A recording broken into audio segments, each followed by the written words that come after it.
Oi pessoal, tudo bem com vocês? Meu nome é professora Luzilete e eu vou trabalhar com vocês geografia. Na aula passada nós falamos de dois tipos de transporte, né?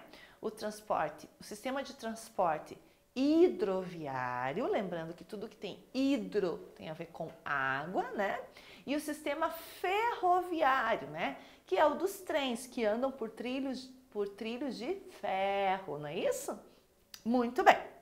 Então hoje nós vamos começar a nossa atividade lá na página do nosso livro, na página 204. Vamos lá. Na página 204, ele propõe a construção de um barco, né? Para a gente pensar aí um pouquinho sobre esse sistema hidroviário. Então esse barquinho vocês vão tentar construir em casa, junto com a sua família, né? Testando, fazendo aí.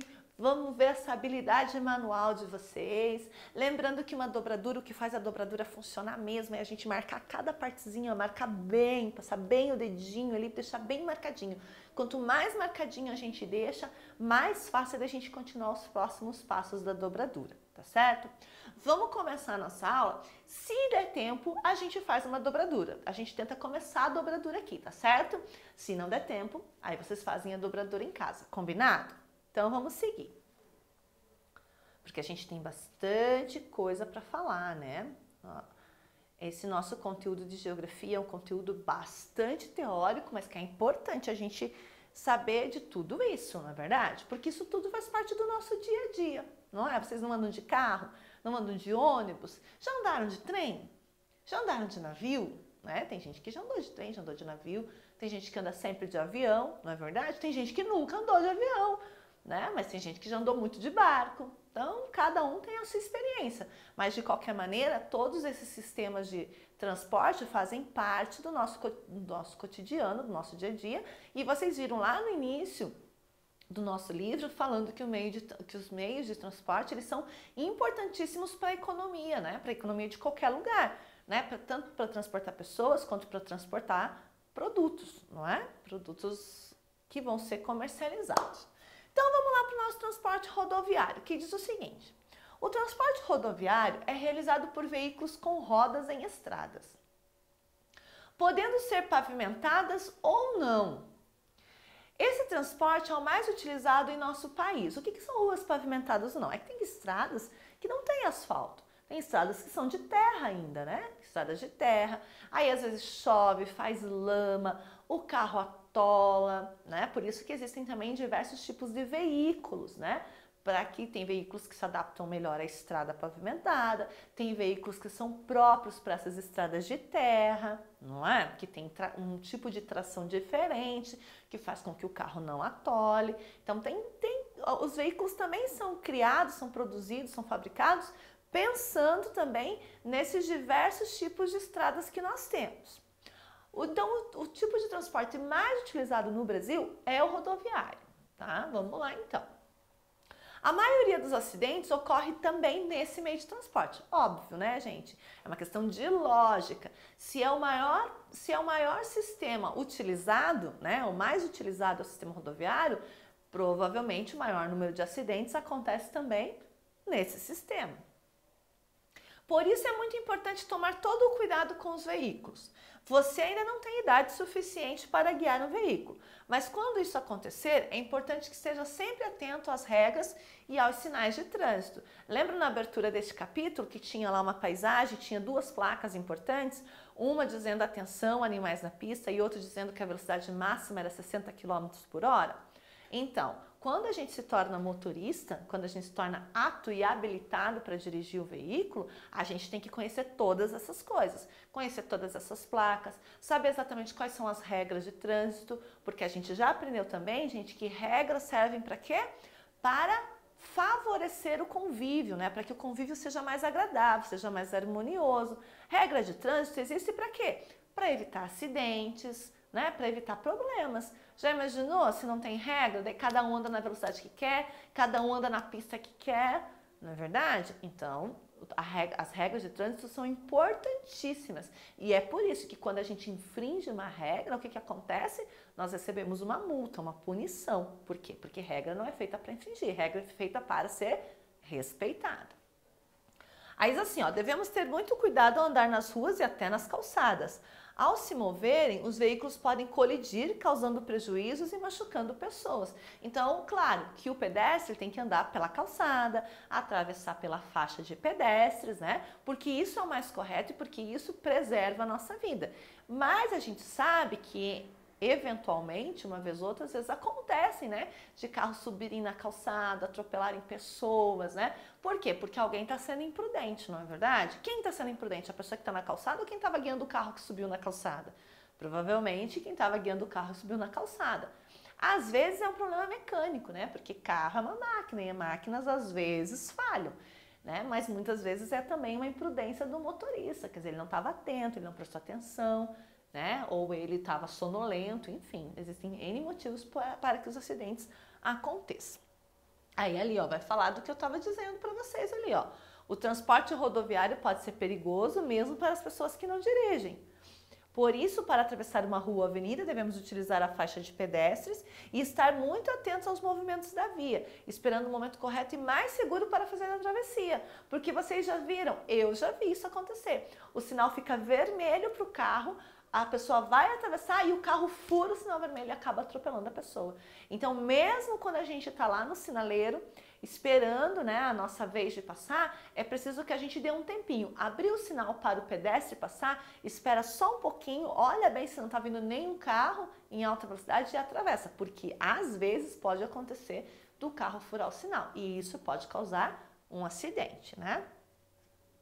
Então, olha lá. Para atravessar as ruas, devemos estar sempre atentos e usar as faixas de pedestre. Olha lá, pode ver que essa mãe com os filhos ou esta pessoa que está cuidando dessas crianças, ela está atenta, ó, tá vendo? Olhando, a menina também está olhando, mas eles vão atravessar pela faixa de pedestre. Um dos problemas causados pelo uso intenso de veículos, principalmente em grandes cidades, é a poluição do ar. Lembra que a gente conversou, né? Que às vezes é preferível ir de ônibus, porque aí você tem um maior número de pessoas dentro de um único veículo, do que cada um sair com o seu carro, né? Porque cada um sair com o seu carro ajuda a poluir ainda mais o ambiente. O número de motos também tem crescido nas cidades, lugar onde é comum o uso de motocicletas para fazer entregas de pequenas encomendas. Então aqui nós temos lá, né, o carburador do carro, né, o escapamento do carro, soltando fumaça, né, poluindo o ambiente. É inevitável, né? É inevitável, polui mesmo. E a gente vê também que nas cidades grandes tem aumentado muito o número de motocicletas, principalmente para quê? Para entrega de produtos, olha lá, ó, né? Por ter apenas duas rodas e de o condutor estar totalmente exposto, a motocicleta é um dos meios de transporte com maior índice de acidentes. Por quê? Porque quando eu estou dentro do carro, ainda tem toda, né, uma proteção em volta de mim. É claro que o acidente de carro também traz muitos problemas, mas de alguma maneira o meu corpo está mais, entre aspas, né, mais protegido. Agora, de moto, o meu corpo está exposto, meu corpo está ao ar livre, né?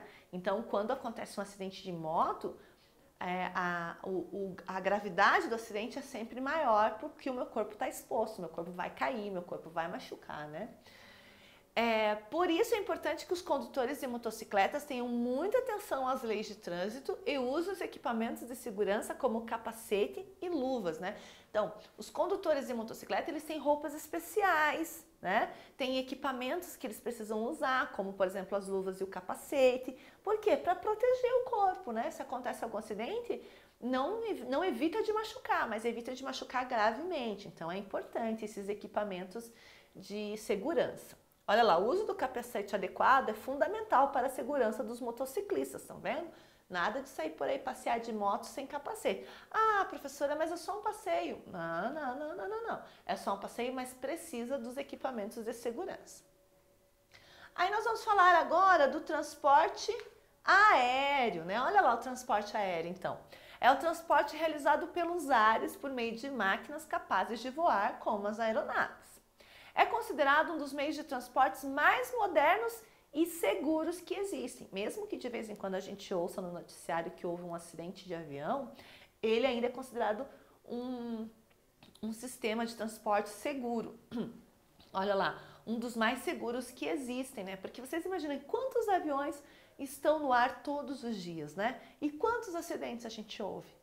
Vamos pensar no rodoviário. Quantos carros estão todos os dias nas rodovias e quanto de acidente a gente ouve, né? A gente ouve muito mais noticiário de acidentes no rodoviário do que no aéreo. Isso prova, então, que o aéreo é mais seguro. Não significa que ele é 100% seguro, porque se ele fosse 100% seguro, a gente nunca ouviria falar de acidente de avião, né? Acidentes acontecem, mas ele ainda é o mais seguro. A principal desvantagem do transporte aéreo é o seu custo elevado. Então ele está falando que, embora ele seja um dos mais seguros e mais rápido, que a gente sabe, né, que uma viagem de avião é muito mais rápida que uma viagem de carro. Porém, o que não é prejudica, mas o que diferencia um pouco ele, o que faz com que ele seja de pouco acesso, é o valor que custam essas passagens para você andar de avião, né? Então ele é um transporte caro, tá certo? Por isso que o livro fala que a principal desvantagem desse meio de transporte é o custo elevado. Por isso, na maioria das vezes, ele é utilizado somente para transportar pessoas e cargas valiosas. Então, quase não é feito transporte de outros tipos de carga por avião, né? Por que a soja vai de navio? Por que não vai de avião? De avião chega mais rápido, mas de avião é caríssimo, né? E de navio é mais acessível para o produtor, para o exportador, para todo mundo. Atualmente, o transporte aéreo é responsável por fazer a conexão entre lugares distantes, promovendo grande troca de produtos e culturas. Para se ter uma ideia, é possível viajar de São Paulo a Lisboa, que é a capital de Portugal, localizada na Europa, em cerca de 10 horas. Então eu embarco em São Paulo e chego em Lisboa em 10 horas de viagem. Mas e se eu fosse de carro?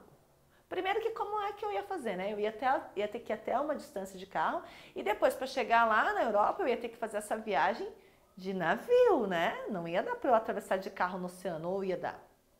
O carro também ia ter que ser transportado aonde? Dentro do navio, não é verdade? Então, e quanto tempo eu ia demorar? Quanto tempo será que demora um navio que sai daqui do Brasil até Portugal? Quanto tempo será que demora? Quanto tempo eu ia ter que demorar dirigindo meu carro até chegar nesse porto, para daí embarcar nesse navio, para daí chegar na Europa? Não é verdade? Então, de avião, ele realmente é o meio de transporte mais rápido. Olha ali, ó. O avião representado na imagem pode transportar 850 pessoas de uma só vez. Estão vendo só que coisa? Então aqui tem um mapa, né, falando, olha lá, ó. No período das grandes navegações, o tempo necessário para vir da Europa ao Brasil era superior a 1 mês.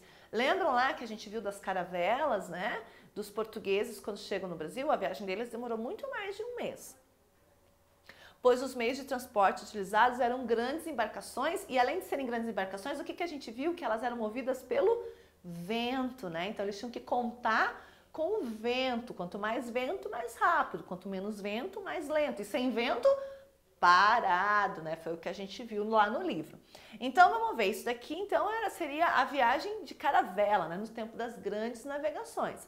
Hoje em dia as pessoas pegam um voo e atravessam o oceano através do avião. Mas se eu tivesse que ir de carro, né, eu ia ter que ir até algum lugar que tivesse porto, embarcar e ir de navio até a Europa. Só que hoje os navios, né, gente, não funcionam mais com o vento, né? Eles têm todo um maquinário que faz esse navio viajar, mas ainda assim não é uma velocidade tão rápida quanto do avião, tá certo?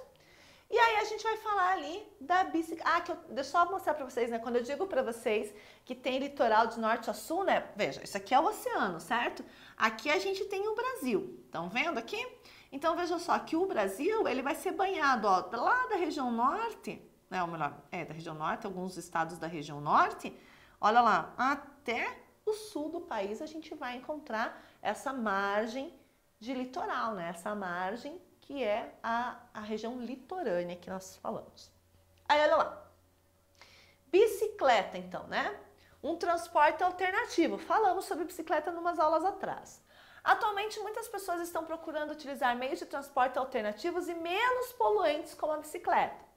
A bicicleta é movida pela força humana, não causa poluição atmosférica e, por ser pequena, circula com facilidade pelo trânsito das grandes cidades, escapando dos congestionamentos. Sabem que no Brasil as pessoas já estão usando mais bicicleta, mas em alguns países da Europa a bicicleta é tão utilizada, que se vai a todos os lugares de bicicleta. Trabalhar, estudar, passear, visitar um médico, onde for, se vai de bicicleta.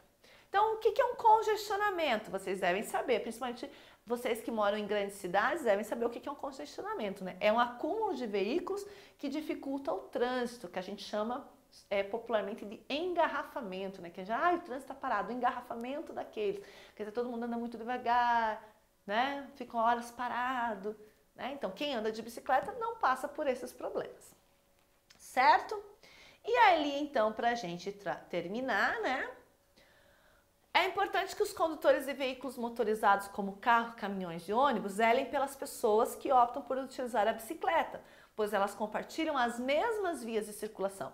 Algumas cidades têm a ciclovia, que a gente chama, né? Ciclovia, quer dizer, via para ciclistas. Mas não são todas as cidades que têm, não são todos os lugares que têm. Então, muitas vezes, ó, que nem aqui tem uma ciclovia, ó, estão vendo? Tem o símbolo da bicicleta, as pessoas estão andando na ciclovia, então não vai passar carro aqui. Mas, por exemplo, aqui o que a gente tem? A gente tem o ciclista andando na pista normal, porque não é em todos os lugares que tem ciclovia. Então, quem dirige carros, quem dirige motos, tem que estar atento ao ciclista para não causar nenhum tipo de acidente. Ó, ele fala aqui, ó, por segurança, os motoristas devem manter uma distância mínima de 1,5 m dos ciclistas. Em cidades como Amsterdã, na Holanda, as pessoas são incentivadas a utilizar bicicleta, tá certo? Então, vamos falar da nossa tarefa de casa, pessoal? Tarefinha de casa, então, olha lá. A tarefinha de casa, então, é aquela realidade aumentada, estão vendo ali, ó? Que vocês vão relacionar, né? Então, tem os números ali, vocês têm que relacionar se é transporte aéreo, transporte rodoviário, transporte ferroviário, transporte hidroviário, tá certo? E também lá nas nossas fichinhas, a gente vai fazer a página, olha lá, 107 e 108, que tem a ver exatamente com isso que a gente falou hoje, né? Hoje e na aula anterior, sobre os tipos de sistema de transporte. Tá certo, pessoal? Então eu encontro vocês na nossa próxima aula para a gente continuar discutindo esse assunto. Um grande abraço e até lá. Tchau, tchau.